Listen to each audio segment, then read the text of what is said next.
So this is it mga boss.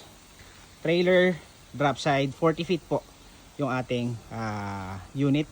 Then as is condition, so yung mga kalawang niya hindi naman din bumubutas ng mga yun nga, ng bakal. Pero intact na intact yung chassis niya mga boss. Alright, napakaganda ng condition nito mga boss. Alright. Very original Japan condition mga boss. So triple axle, makamolye yan mga boss. And yan po, ang ganda ng condition ng pinakabakal nyo. Wood flooring pala ito mga boss wood flooring. Alright. Alright, wood flooring. Pwedeng as is, pwedeng recon mga boss So dito 10 studs po tayo. Ito na siguro yung mga modelo na at unit mga brother. Ang ganda.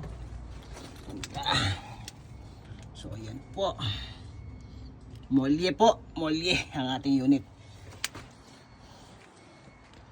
Alright, Fujiwara. So ready to pull out to mga boss. Pwedeng as is, tas kayo na bahala. So ayan po yung kanyang flooring mga boss.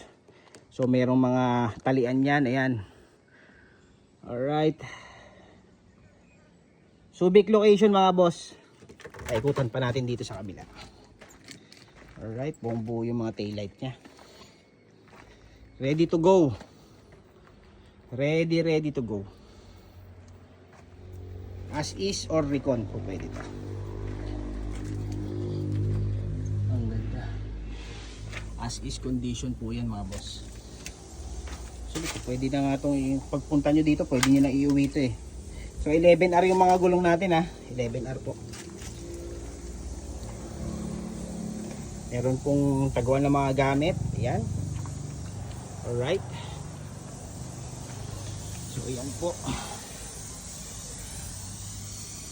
Husay. Ganda. Ang ganda. So ayun mga brother, kung gusto niyo itong unit na to, PM lang or kontakin kami sa number na nandiyan dyan sa screen mga boss. Alright. Have a great day and God bless Philippines.